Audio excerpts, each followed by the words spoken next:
अस्सलामुअलैकुम वीवर्स और सामीन कराम, आप सबको अंजम मिर्ज़ा की तरफ से सलाम। जहाँ कहीं भी हो खुश खुरम रहें, शादोआबाद रहें। अल्लाह पाक आप तमाम की मुश्किलात आसान फरमाएँ, हासदीन के हसद से बचाएँ और मुनाफिकीन की मुनाफकत से बचाएँ।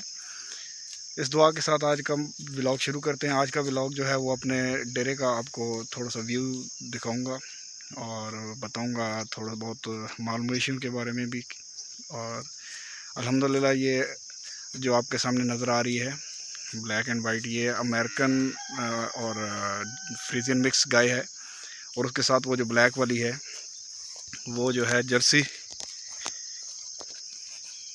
थर्ड लैक्टेशन है उसकी।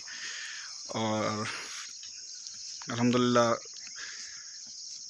दूध की पैदावार भी ठीक है। और सबसे बेस्ट जो दूध की पैदावार है वो इस अमेरिकन और फ्रीजियन की जो मिक्स ब्रीड है इसकी है। अल्हम्दुलिल्लाह इसकी अच्छी जो है वो पैदावार है दूध की। और ये है जी जर्सी और फ्रीजियन मिक्स। और ये हमारी जो गाय है ये है साहिवाल और फ्रीजियन, ये आप देख सकते हैं।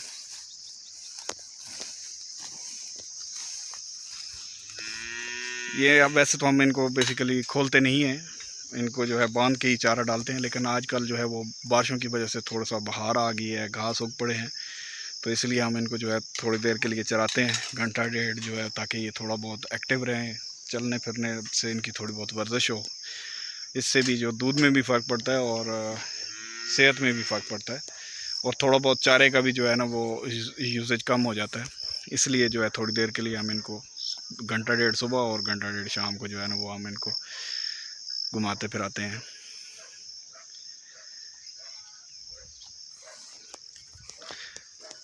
मेरे व्लॉग्स आप लोग पूरा व्लॉग्स देखा करें और काइंडली सपोर्ट भी किया करें। मेरे चैनल को लाइक, सब्सक्राइब और शेयर भी किया करें।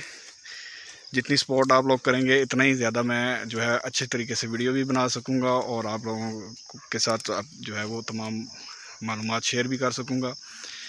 ये है जी डेयरी का जो है हमारा सिस्टम है, ठीक है, वो आपको दिखा रहा हूँ। और देसी माहौल, और ये चारा बीजा हुआ है, वो सामने आगे नेपियर ग्रास है, वो तकरीबन अभी एंड ही हो चुका है, लेकिन वो हमने थोड़ा बहुत बचा के रखा है कि उसको आगे मज़ीद हम उसको जो है काश्त करेंगे। अभी बारिशों की वजह से ज़मीन गीली है, इसलिए अभी तक जो है वो हाल नहीं चला पा रहे। तो इंशाल्लाह 1-2 दिनों में वो उसको प्रिपेयर करके ज़मीन को, तो फिर हम वो भी नेपियर ग्रास जो है आगे मज़ीद काश्त करेंगे। और ये बाजरा और जवार मिक्स, ये भी माल मवेशियों के लिए ही है, इसको काश्त किया है। तो वैसे तो पानी लगाना चाहिए, लेकिन पानी की कमी, पिछले व्लॉग्स में भी मैंने आपको बताया कि हमारी साइड में पानी की कमी हो जाती है, बारिशें कम होती हैं तो कुओं में पानी कम हो जाता है। तो इसलिए ये हमने जो है बरानी बीजा है, इसमें पानी का कोई सिस्टम नहीं किया। तो बारिशें ना होने की वजह से वो तकरीबन आज से महीना पहले जो है वो 2 बारिशें हुई, उन पे हमने इसको बीज दिया। लेकिन बीच में जो है वो तकरीबन 15 से 20 दिन बारिशें ना होने की वजह से ये जो निकला था, बाकी जो है वो बीज निकल ना पाया, ज़मीन सख्त होने की वजह से, और मुरझाया रहा। अब ये बारिशें हुई हैं तकरीबन आज 8-10 दिन से, जो है वो मुसलसल बारिशें हो रही हैं, उस वजह से ये अभी दोबारा जो है अल्हम्दुलिल्लाह इस पे बहार आ चुकी है। और ये है जी मेरा पोल्ट्री फार्म, छोटा सा सेटअप, जो आप लोगों से मैंने शेयर भी किया। आस्ट्रोलोब के मतलब जो है काफ़ी दफ़ा आप लोगों से शेयर कर चुका हूँ। तो इंशाल्लाह इसका कंप्लीट आपको रिव्यू भी दूंगा, बस 1-2 दिन में जो है ना इंशाल्लाह इसका जो है कंप्लीट रिव्यू दूंगा आपको। जो छोटे बड़े चूज़े हैं, जो मुर्गियाँ हैं, उनके बारे में भी आपको कंप्लीट जो है रिव्यू दूंगा। और ये जी मेरे भाई अदनान भाई, अभी इनसे रिक्वेस्ट की थी कि मेहरबानी करके इस गाय का दूध निकालें और जो है ना चाय बनाते हैं, क्योंकि अभी चाय का टाइम हो गया, पेड़ुओं के चाय का टाइम भी हो जाता है ना ये। तो ये थी छोटी मोटी इंट्रो माल मवेशियों के बारे में। इंशाल्लाह एक वीडियो में कंप्लीट आप लोगों को बना के बताऊंगा कि ये जो लेपी स्किन जो बीमारी आई है इसके बारे में, और काइंडली जो लोग मेरे व्लॉग देख रहे हैं और जिन्होंने ये माल मवेशी ख़ास तौर पे गाय रखी हुई है, उन लोगों के लिए कि लेपी स्किन एक बहुत गंदी बीमारी है, इसको हल्का बिल्कुल भी ना लें। और स्टार्ट में हम लोगों ने भी यही समझा कि ये जो है ना हमारे दरख्तों के नीचे, इन दरख्तों के नीचे हम इनको बांधते थे, तो शायद हो सकता है कि कोई मक्खी के काटने की वजह से इनको, क्योंकि इनकी स्किन नाजुक होती है, तो वो दाने निकल आए। लेकिन बेसिकली ऐसा नहीं था, वो हुआ कुछ ऐसे कि वो बारीक बारीक दाने निकलना शुरू हो गए और हम लोग इनको जो है वो देसी टोटके लगाते रहे, लेकिन वो ये नहीं था, लेपी स्किन थी बीमारी। और उसमें सबसे ज़्यादा अफेक्टेड हमारी ये बड़ी गाय हुई और इसको उस टाइम 9वां महीना इसका चल रहा था। तो डॉक्टर साहिबान ने ये कहा कि इसको जो है बिल्कुल भी कोई इंजेक्टेबल नहीं दिया जा सकता, तो इनको जो है वो पेनाकार्ड और नवोजन के नाम से इंजेक्शन लगाए गए।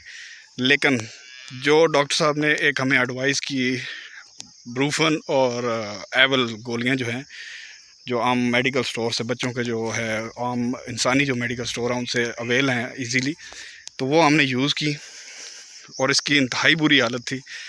पूरा जिस्म इसका जो है वो फोड़े टाइप बन चुके था और फोड़े निकल चुके थे। और उसका ये था कि उससे टेम्परेचर भी बहुत ज़्यादा था इसको, और जो कंट्रोल नहीं हो रहा था। तो हम लोगों ने इनको जो है वो जो है एवल 5 गोलियाँ और 5 गोलियाँ ब्रूफन सुबह एक टाइम पे, और शाम को अगर इसको टेम्परेचर होता था तो हम दोबारा जो है वो उसको 5 गोलियाँ ब्रूफन की दे देते थे। अगर ना टेम्परेचर हो तो नहीं देने की ज़रूरत, अगर टेम्परेचर हो तो दोबारा दें। तो ये तकरीबन 5 से 7 दिन हम लोगों ने ये किया, जिससे थर्ड डे ही जो है वो फ़र्क नज़र आया। और दाने तो खैर वो काफ़ी दिनों के बाद जो है वो ख़त्म हुए। आज तकरीबन 20-25 दिन हो चुके हैं ये ठीक हुए। तो अभी भी इनके जो हल्के फुल्के ऊपर आपको निशान, ये डॉट्स नज़र आ रहे होंगे, लेकिन ये ठीक हो चुकी है। इसका पूरा जिस्म ही जो है ना वो छलनी हुआ पड़ा था, लेकिन अल्हम्दुलिल्लाह वो एवल और ब्रूफन ने काम दिखाया और जिसकी वजह से वो बिल्कुल बीमारी जो है वो ख़त्म हो गई इनकी।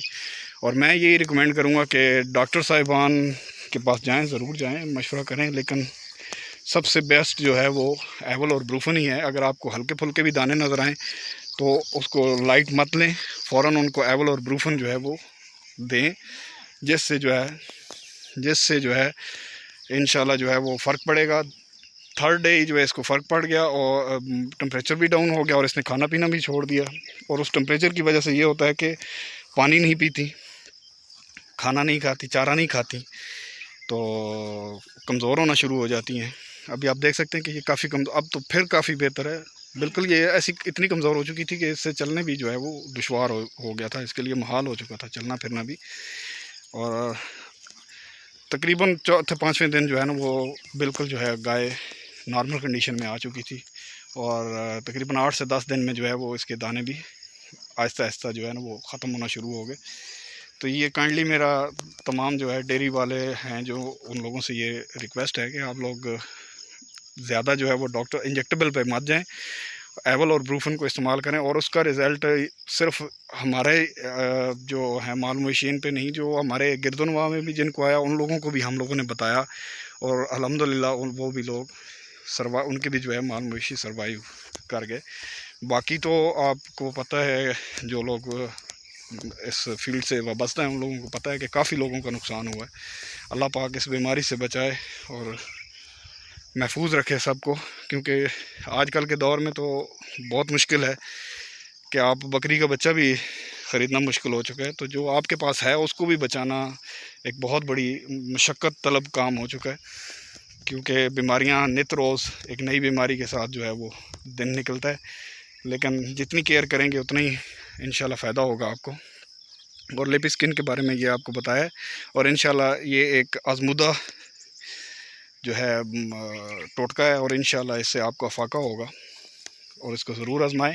और डॉक्टरों के जो इंजेक्टेबल हैं उनसे ज़रूर बचें, क्योंकि काफ़ी इधर गांव में 2-3 ऐसे भी केस आए जिन्होंने इंजेक्टेबल इस्तेमाल किए और हमसे पहले पूछा, लेकिन वो लोगों ने इस्तेमाल नहीं की एवल और ब्रूफन, उनको डॉक्टर्स ने मना कर दिया, तो उन्होंने इंजेक्टेबल इस्तेमाल किए, जिसका नुकसान ये हुआ कि वो मवेशी जो हैं वो ज़ाया हुए, क्योंकि ऑलरेडी उनको टेम्परेचर होता है और टेम्परेचर कंट्रोल नहीं होता और टेम्परेचर की वजह से जो है वो मवेशी ज़ाया हो जाते हैं। तो जहाँ कहीं भी रहें खुश खुरम रहें, शादो आबाद रहें। आज का व्लॉग इतना ही। अल्लाह पाक से दुआ है कि आप लोगों की तमाम मुश्किलात आसान फरमाएँ। जो लोग डेयरी से वाबस्ता हैं उन लोगों को इस बीमारी से जो है उनके माल मवेशियों को बचाएँ और सबको महफूज रखें, और जितनी भी मुश्किलात हैं वो आसान फरमाएँ।